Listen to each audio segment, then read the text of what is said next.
2 days in a row of dumping on the prospects. No way. Yeah, we're going to do it again. Good morning to you. Good Thursday morning. I'm Dejan Kovacevic of DK Pittsburgh Sports.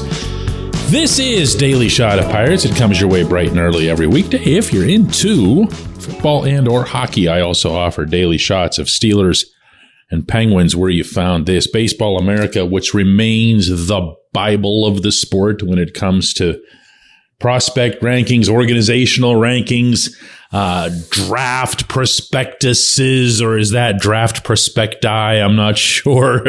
One way or another, they're really, really good at what they do. And I'm not saying that just because I did some work for them a few years ago myself and got to know some of them. They're total pros.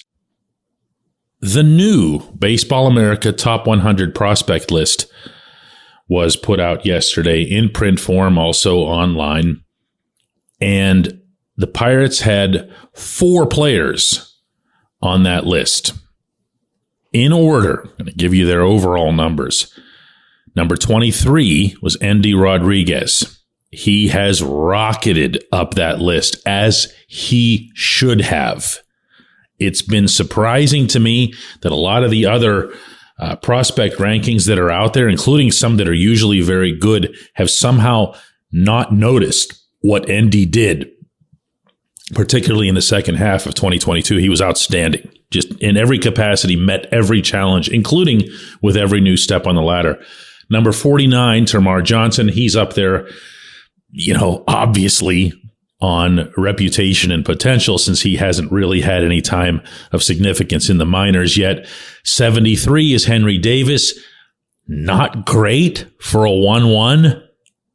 The very best player in a recent class is now considered the 73rd best player overall in the minors. And number 74, right behind Henry, is Luis Ortiz, who also was not quick to be noticed by people on the outside. But once you pound 100-mile-an-hour fastball regularly in Altoona, and then you get called up to the majors late in the season and blow guys away the way Ortiz did, they have no choice but to notice you. Now, in this same process, 3 of the Pirates prospects dropped out of the top 100.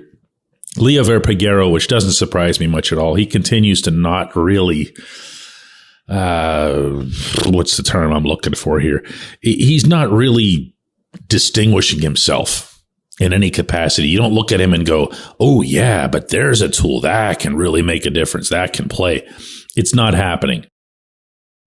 Nick Gonzalez dropped out. That's another first round pick. You hate to see those guys falling out. The Pirates will blame that, as they will Henry Davis, on the injuries that held him back. Injuries do stunt progress. Why? Because they keep you from playing. It's simple as that. Doesn't mean you're to blame for it. Just means that's how it is. And then there's Quinn Priester. Priester fell out. And, I'm old enough to remember in 2020, way back when, in the COVID year, that Priester set everybody on fire. Remember this? Didn't really understand why. There wasn't a whole lot of baseball going on. There were those goofy satellite camps, and they were having a really hard time finding enough non-COVID infected athletes to put together an actual game.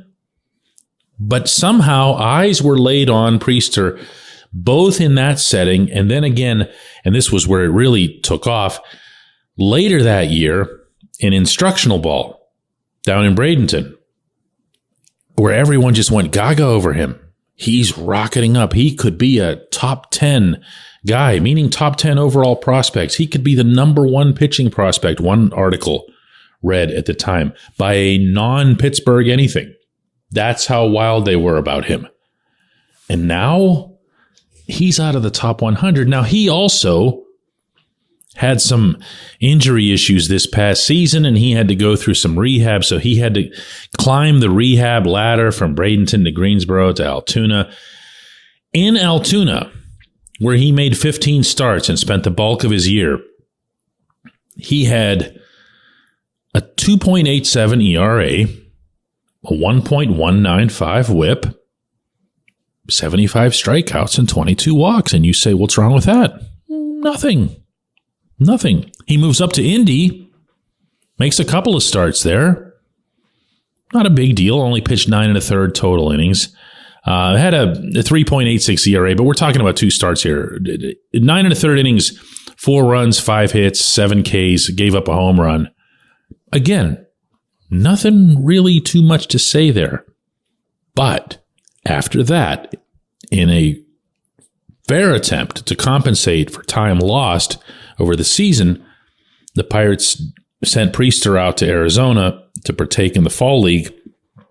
And out there, he made 6 starts, had a 6.26 ERA, a 1.565 whip, and gave up 3 home runs, 22 strikeouts, 10 walks. Just, it didn't go great. And what ends up happening with prospects at this level, meaning that make it into a top 100 like this, if you're not great, you're falling out. It's as simple as that. You're not going to see guys hang around based solely on potential. You have to have some kind of numbers and some kind of performance. You can't just say, well, he's got all the tools, he's got this and that. Priester's not a 100-mile-an-hour fastball guy. He's not someone who's going to blow you away the way Ortiz did. He's not necessarily even a super stuff type of guy. He's a good pitcher. He's potentially a really good pitcher. But now he falls out of that top 100. And this is concerning.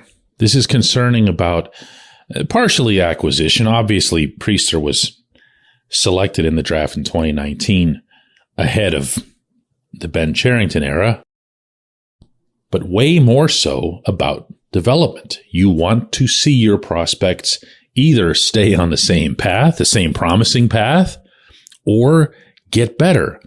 What you don't want to see them do is get worse and fall off lists like this, and then the guys who replace them on the lists are brand new, like Termarr Johnson. Oh, yeah, well, wait till the Pirates get a hold of him, and you're going to see him fall too.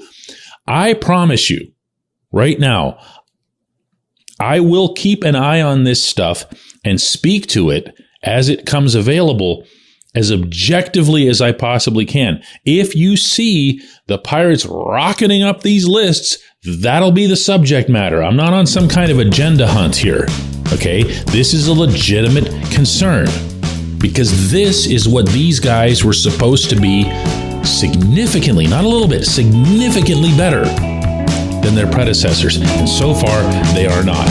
When we come back, J1Q.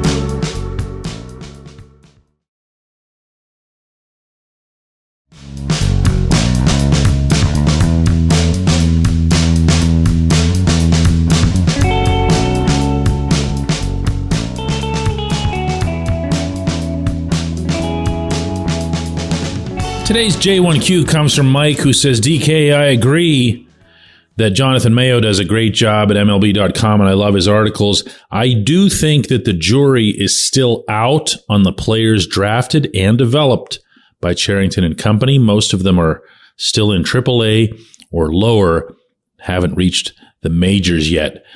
Mike, I'm glad you wrote this. I'm glad you brought this up, because a lot of times, especially in our current political environment, when someone hears you take a stance on something, they think, oh, that's it. That stance is ironclad. No matter what, no matter who finds any kind of evidence to the contrary, they're going to stick by that stance.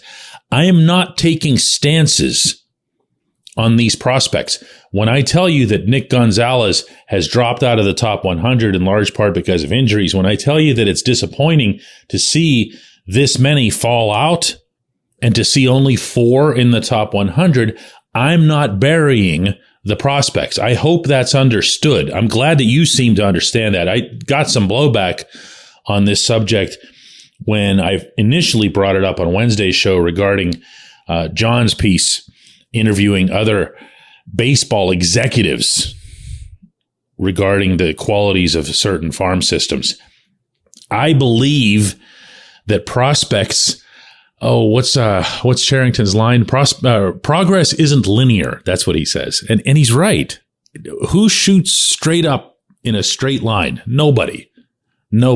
You see bumps, you see steps backward, and maybe that's all we've seen here, in particular as it relates to Davis, to Gonzalez, and now to Priester. They've had their kicks to the groin here over the past year and a half. Now they've got to bounce back. And when I say they, I include, very obviously, the people responsible, the people charged with making them better, with developing them. You believe in them. They still have the talent. They're still holding all the tools that you liked at the time that you drafted them. Go ahead and make them baseball players. Go ahead and make them Pittsburgh Pirates. Get them to PNC Park. Let's see them succeed. At which point, you know what, Mike? All these other rankings and all these others, all these other discussions and debates go flying right out the window, don't they? I appreciate that question. It's a good one. I appreciate everyone listening to Daily Shot of Pirates. We'll do one more of these this week tomorrow.